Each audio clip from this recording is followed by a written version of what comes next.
Hey everybody, it's Jason Blaha here, and once again it's time for a breakfast with Blaha. And I'm having Greek yogurt, frozen cherries, almond butter. And no, I'm not interested in your input on it, guys. I don't care on how you would make it better. So let's talk about consistency. Something I've noticed over the years as someone who coaches a lot of hard gainers who completely stalled and then we've blown them up. As someone who's been watching in gyms and watching the internet and everything else for a very, very long time, spanning a couple decades at this point. One of the biggest reasons you see a lot of guys who never really make a lot of gains, they never get big, is lack of consistency. And that consistency is both in training and in diet. Now, I've made a lot of videos in the past, well, not a lot, a few, discussing that habits and discipline are more important than motivation. And this highlights a perfect example as far as the training goes. Because how many guys start out by going to the gym by trying to go as hard as they possibly can, right? What do? They go to the gym. They have to crank up their hard music. They have to have their pre-workout. They have to be in their zone, right, to get a good workout in. All right, that's already a recipe for failure. They got to have their bros psych them up. They have to have a training partner to motivate them. Well, what happens if your training partner quits? What happens if he gets hit by a bus? Is that it? Are you done? You're just never going to train hard again? Because invariably the training partner drops out 90% of the time because 90+% of people quit, includes your training partner. Happens when you can't get your pre-workout that you're now addicted to. And so on and so forth. Right? This doesn't work. But they need this emotional push instead of just saying, hey, I have a goal, I'm going to go in and train consistently and just getting in the habit. They create a need for all of this external motivation as part of their habit. All right, that's already setting yourself up for failure because that motivation needs to be internal. And when we're serious about this, guess what? We still have to train on days when we're not motivated. Our grandma died. Our dog died. If you're actually serious and you're consistent, do you think you get to skip the gym, skip a week of training because of that? I mean, you might have to travel.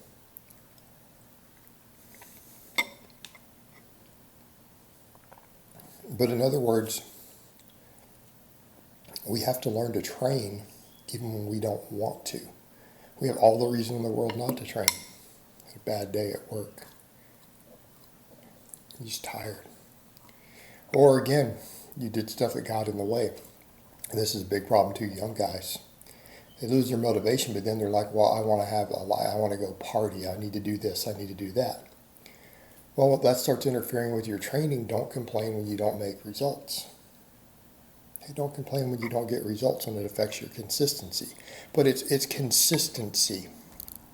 And even early on, a lot of guys, if they're only 80% consistent in their training, they'll make 99% of the gains they could have made. They'll still make gains. But they lack consistency. People start missing workouts. They start taking weeks off. How many guys out there, well, I started for a while, then I quit. Well, that's why you never make progress. They take a month off, 3 months off, over and over and over. For 3 years, 5 years, 8 years, 10 years. They detrain every time they regress, over and over. They don't continue when anything gets in the way in their life. Well, that's number one. Number two, they don't follow a consistent program. They throw together some piece of shit that they made themselves. And I would ask the guys out there who say, well, I write my own programs. How many people have you coached in your life?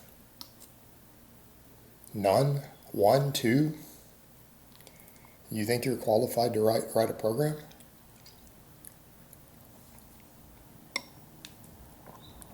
You might get lucky. But even if you do, it's still not going to be the best that you could have been on. You could have got more results following something written by someone else who knows what they're doing. Probably could have. Lack of following a consistent program.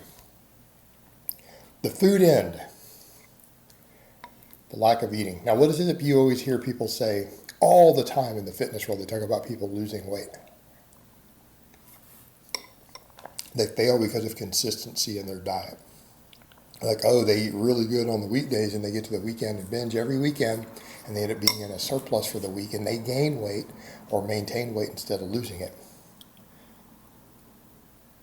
See where we're going with this? This is known. Everyone, every single trainer and coach talks about this. You see it on their social media over and over and over. Do you think the same thing applies to gaining muscle? And consistency on there, I don't mean that did you get your stupid protein shake in. It's not even hard to get enough protein to maximize muscle growth without a shake. It just isn't. All right? Most guys are not struggling to get enough protein.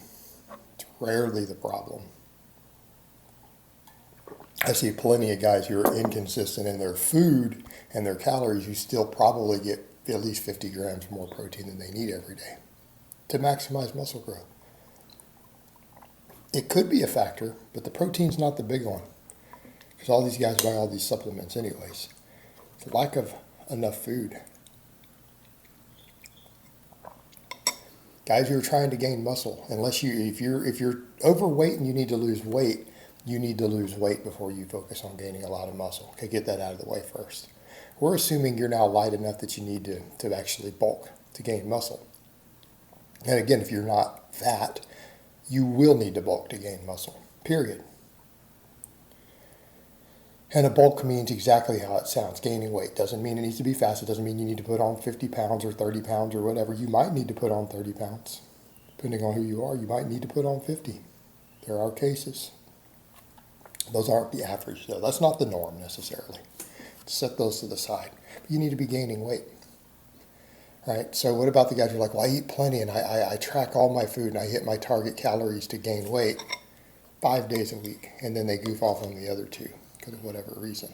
And they end up not being in a weekly surplus. They don't gain weight. And the other thing is you've got to look at them and go, if you're not gaining weight, then how do you know that you're eating enough to gain weight on the days you are consistent? Because if you were, then it wouldn't matter if you had 2 days to where you goofed off because you ended up eating extra food on the others anyways. Because if the scale goes up, then you know you're eating enough to gain weight through the week. And it's not about the day-to-day. When we say consistency, everyone thinks, oh, they mean every day. No, we mean your averages plotted over time have to be consistent. That's what has to be consistent.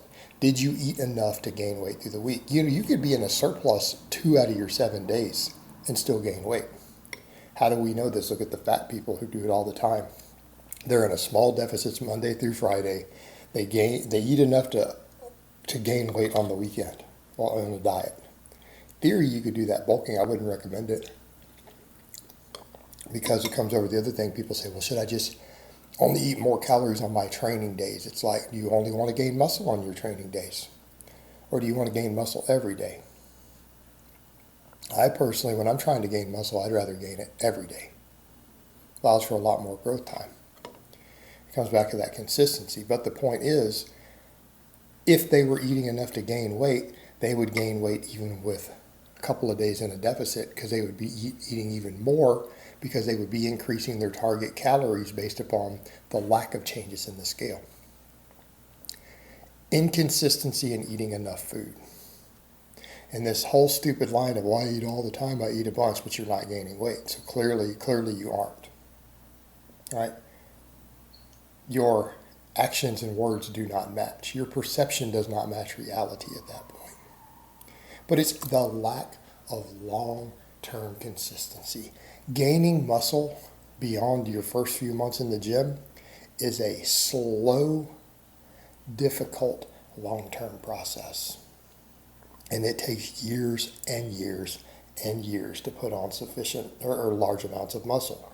And it means that you have to be consistent week after week, month after month, year after year to do it. And it's that lack of consistency that gets most people. They just can't stay consistent long enough. All right, guys, well, that's really all I have to say on that today. I hope it's been informative, and I will talk to you guys next time.